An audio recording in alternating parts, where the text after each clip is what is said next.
하나님이 주시는 말씀 데살로니가 후서 3장 10절에서 18절입니다.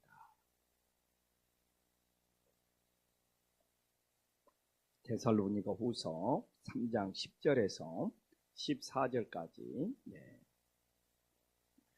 데살로니가 후서 3장 10절에서 14절까지 한 절씩 교독합니다.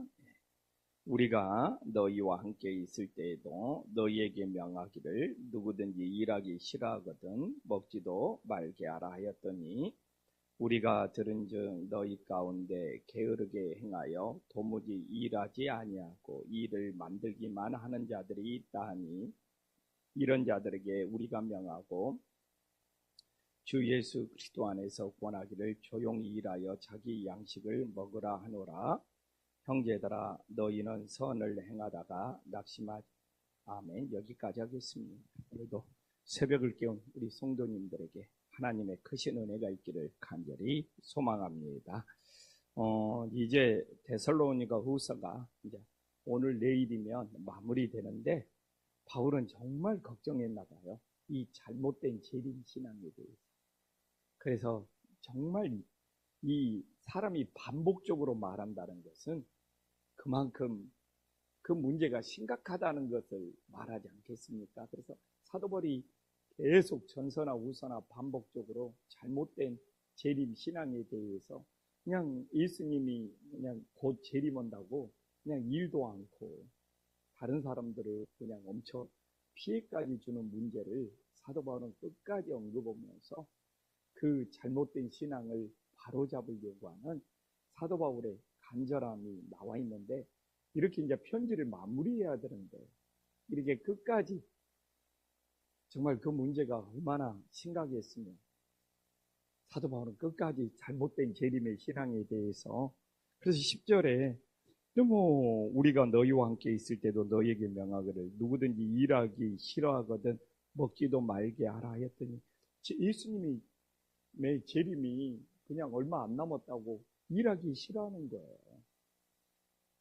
그래서 사도 바울이 너무 답답해서 너 정말 재림 신앙은 좋은 건데, 그래도 우리는 여기서 하나님의 말씀을 재림 신앙을 악용하는, 잘못 이용하는 우를 범하지 않기를 간절히 소망합니다. 그러니까 재림 신앙 핑계대고 일을 하지 않으면 그건 어떻게 합니까? 하나님을 이용해 먹는 거예요. 신앙을 이용해 먹는 거예요. 오늘날도 정말 그런 일이 끊임없이 일어나죠. 말씀은 좋아요.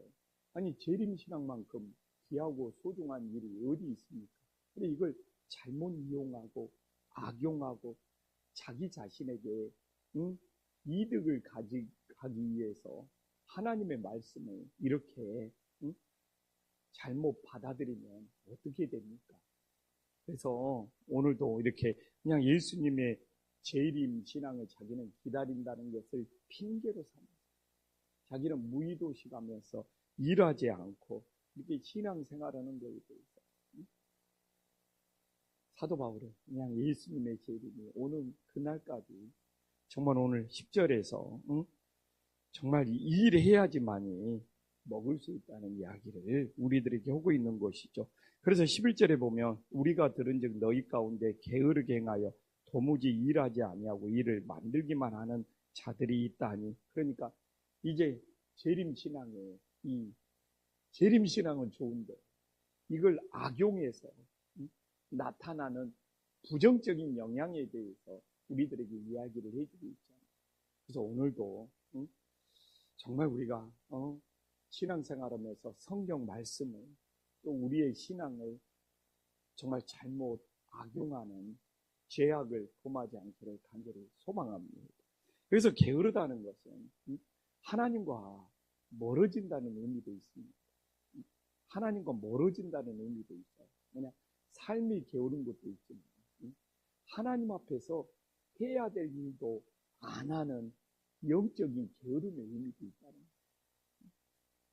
그래서 우리는 하나님 앞에서도 성실하고 세상에서도 성실하면서 내가 해야 할 일을 잘 감당하면서 살아갈 수 있는 믿음의 자녀들이 될 수 있기를 간절히 소망합니다. 교회에서도 그래요. 교회에서도 우리 성도님들이 영적으로 게으르지 않고 본인 할 일들을 잘 할 수 있도록 간절히 소망합니다. 저는 늘 주일이 끝나고 이렇게 보면은 분리수거가 안 된 것이 너무너무 안타까워요. 솔직히 이것도 게으름이거든요. 한번 정말 가끔 궁금해. 집에서도 자기 집에서도 저렇게 분리수거를 안 하나? 나는 PT병 하나 부르면서도 비닐을 다 끼거든요. 내가 먹는 물병이나 이렇게 좀 이 커피 같은 거 보면은 이렇게 이 비닐이 붙어 있으면 그걸 제가 다 일일이 뜯어갖고 버리거든요. 난 중요하다고 생각을 해요. 종이컵도 저는 아무데나 안 버리고 쓰레기통에 안 버리고 그 종이컵에 끼어있는 깍대기라든지 이런 것들은 그 교육자실에도 뭐 종이박스 있거든요. 거기 갖다 버리고 위에 뚜껑 플라스틱은 우리 그 앞에 보면 플라스틱 밑에 벽 거기다 버리거든요. 근데 저 혼자말은 안 돼요. 저는 늘 누가 커피를 사다 주면 위에 뚜껑 플라스틱하고 밑에 종이하고 분리해서 버리는데 그게 안 되는 것보다도 좀 안타깝기도 해요. 그냥 뭐 누구를 뭐라고 하지 않아요. 교회 와준 것만 해도 고마운데. 근데 이게 다 크게 보면 하나님의 창조 질서를 보존하는 거고, 그래서 병 하나에 비닐 뜯어서 버리는 거라든지, 우리가 먹는 이 커피나 이런 거 위에 플라스틱 뚜껑하고 종이를 분리해서 버리는, 저는 이것도 다 귀찮으니까 그런 거 아니에요. 그런 것에 정말 그것도 나는 어떻게 보면 영적으로 게으른 신앙이 될 수 있다. 본인들이 그래서 진짜 그래. 집에서도 그러냐. 집에서도 따로 해주는 사람이 있나. 교회에도 따로 해주. 우리 교회는 사찰 집사가 없잖아요. 우리 부목사님들이 해야 되죠. 근데 저는 또 그런 마음도 있어요. 교회에서 이렇게 쓰레기 버리고 이런 것도 다 영성이다. 진짜 저는 그렇게 배웠거든요. 영성이다. 저는 서울한신교회에서 10년 동안 그게 영성이라고 생각을 하거든요. 로렌스 신부 봐보십시오. 그 수도원에서 20년 동안 모든 수도사들의 설거지를 해주면서 그 설거지를 하면서 성령님, 그 설거지를 사랑으로, 기쁨으로, 섬김으로, 감사로 하니까 성령님이 수도 원장이 되잖아요. 난 로렌스 신부를 보면 놀라요. 어떻게 그렇게 20년 동안 설거지는 그 설거지 현장이 하나님을 만나는 자리가 되고, 우리 교회도 그럴 수 있지 않습니까? 교회에서 밥하고 설거지 하는 것이 귀찮고 힘든 일이고, 누군가가 해줘야 되고, 나는 고상한 일만 해야 되냐고요. 근데 바로 가장 어려운 자리, 힘든 자리, 그 자리가 주님을 만나는 자리고 하나님을 만나는 자리고, 나는 진짜 로렌스 신부를 보면 감동해요. 항상 그 자리가 찬송 부르는, 설거지 하는 자리가 찬송 부르는 자리고, 기도하는 자리고, 따로 찬송 부르는 자리가 있습니다. 그래서 따로 기도하는 그런 고고한 사람들이 따로 있냐고. 우리는 뭐 하니까 다른 사람들이 식사를 준비해 줘야 됩니다. 정말 저는 그건 아니라고 생각해요. 이런 게 안 맞으면 자꾸 부딪히죠. 저는 정말 내 방에 들어오면 내가 커피 타주고 목양실을 우리 부목사님이나 다른 사람이 치워준 적이 더 싫다고 그래요.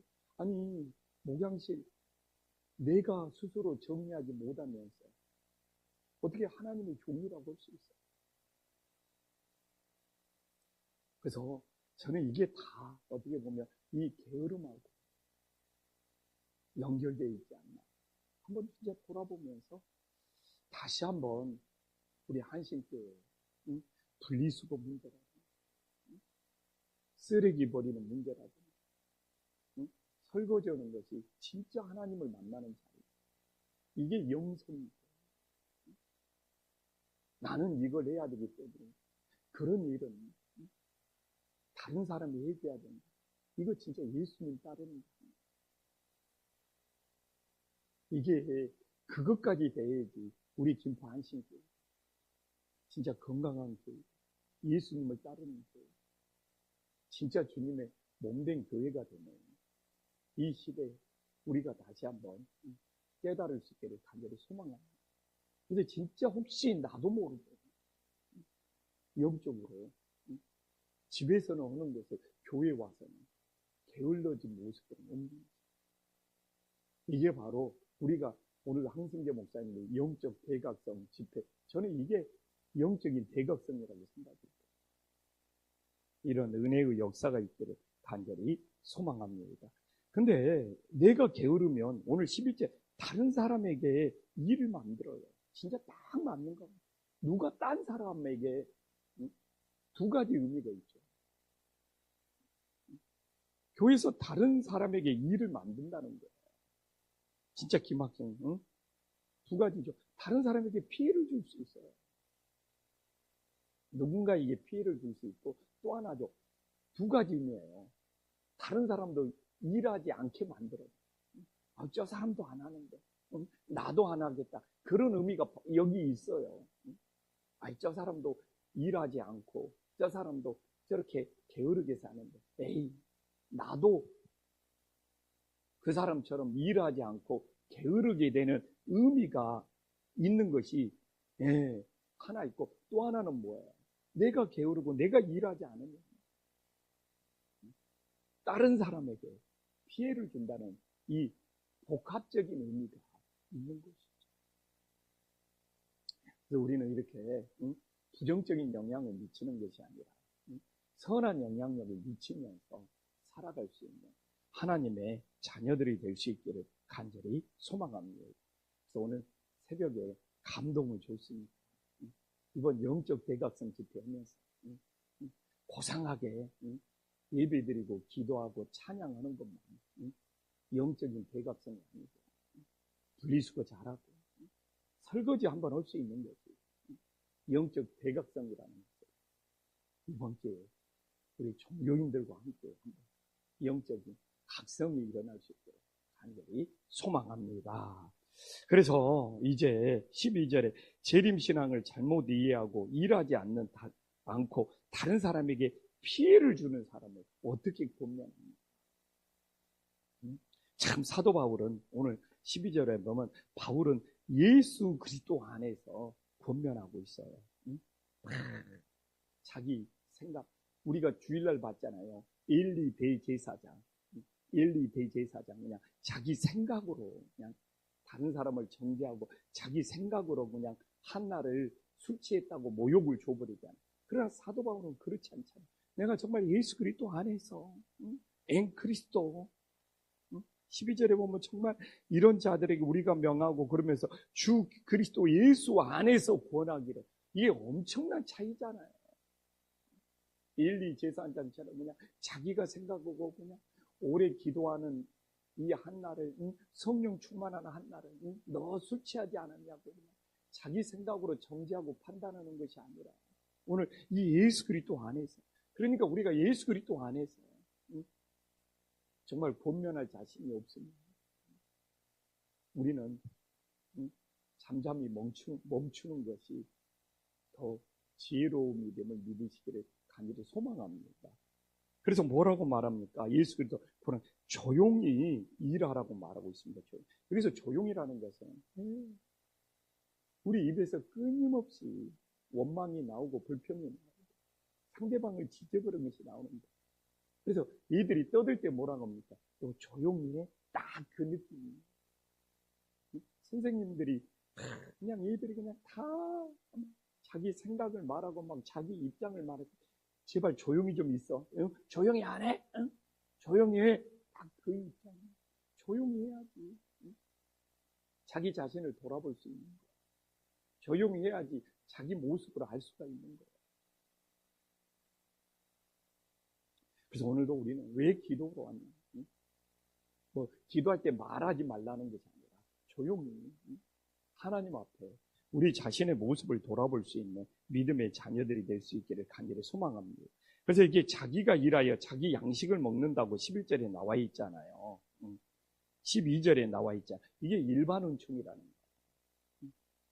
12절에 자기 양식을, 자기가 일하여 자기 양식을 먹는 거거든요.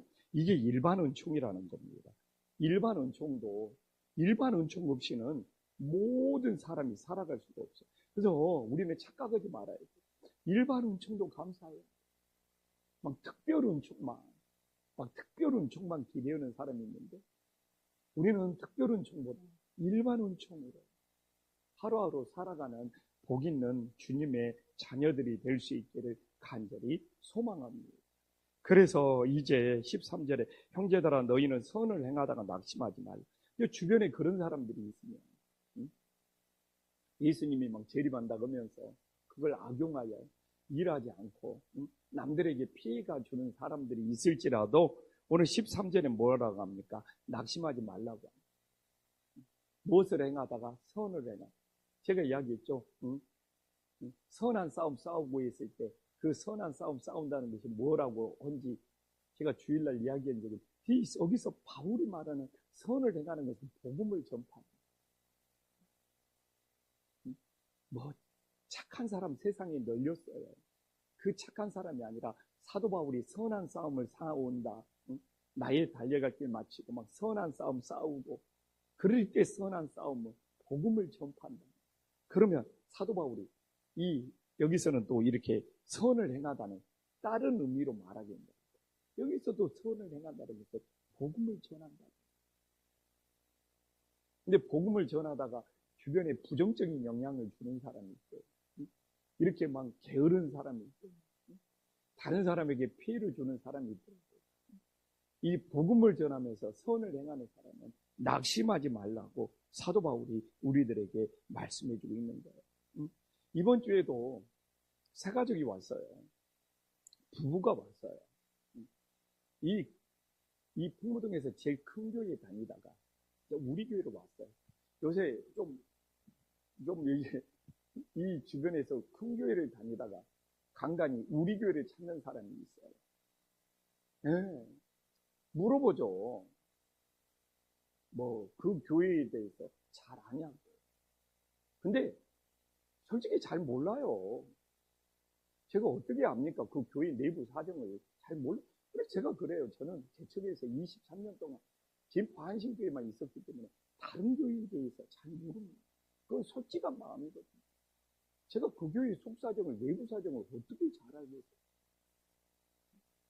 잘 모른다고 그랬어요. 그러나 우리 김포 한신교회 복음을 전하는 일에 마음을 다 성교하고 구제하면서 건강한 교회라고 그랬어요. 그래서 막 한국 교회가 그렇고 뭐 주변의 목사님들이 그렇고 어디 교회 목사님들이 그렇고 그런 우리가 부정적인 영향을 받으면서 낙심할 필요가 뭐가 있는 거예요?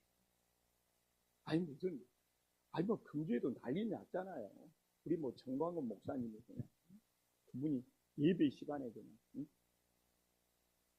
앞에서 그냥 원산 폭격을 시켜가지고 머리를 그냥 그러면서 막 온갖 막 육두문자를 쓰면서 막 욕을 해요. 막 머리를 막 꼬라박으라고 별일들이 다 일어나고 있잖아요. 근데 또 그런 것만 막 찍어가지고 막 유튜브 영상에 올리니까 그냥 일반 사람들이나 믿음이 약한 사람들은 얼마나 부정적인 영향을 받고 저한테 막 전화 와요. 목사님 진짜 그래도 되냐고. 거기 교회 맞냐고. 근데 오늘 답을 해주네요. 오늘 답을 해줘. 응? 형제들아 너희는 선을 행하다가 낙심할 필요가 뭐가 있어요? 우리는 복음을 전파하면서 가면 되지.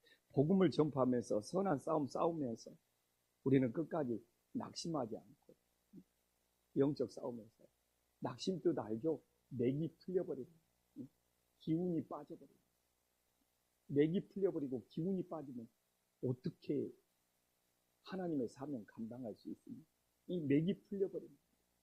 힘이 빠져버리면, 기운이 빠져버리면 더 이상 일할 의욕이 없어. 그게 낙심이에요.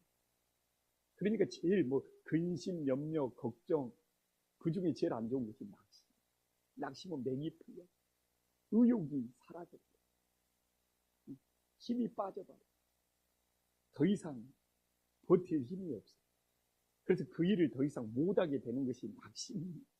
제발 신앙생활, 이 낙심 오면 신앙을 멈춰버릴 확률이 90%. 제발 낙심은 하지 말고. 그러면 이제 복음을, 선한 것을 행하는 복음 전파를 이제 안 해버린다는 거예요. 우리들이 끝까지 복음을 전할 수 있는 믿음의 자녀들이 될 수 있기를 간절히 소망합니다. 기도하겠습니다. 천지의 주제시여 지극히 높으신 하나님 아버지, 정말 잘못된 신앙이 얼마나 무섭습니까? 잘못된 죄인 신앙 때문에 정말 일하지 않고 부정적인 영향을 미치는 일이 너무 많이 일어나는 것을 우리는 확인했습니다. 그러나 우리는 오직 선한 싸움 싸우면서 낙심하지 않고 예수님을 따를 수 있는 믿음의 자녀들이 될 수 있도록 역사하여 주시옵소서. 그러나 나도 혹시 영적인 게으름은 없는지 돌아보게 하여 주시옵소서. 하나님 아버지, 정말 집에서 하는 거나 교회에서 하는 거나 하나님을 섬기는 마음이, 가족들을 섬기는 마음이 따로따로 하지 않게 하여 주시옵소서. 늘 한결같은 믿음이 될 수 있도록 역사하여 주시옵소서. 예수님의 이름으로 간절히 기도 올리옵나이다. 아멘.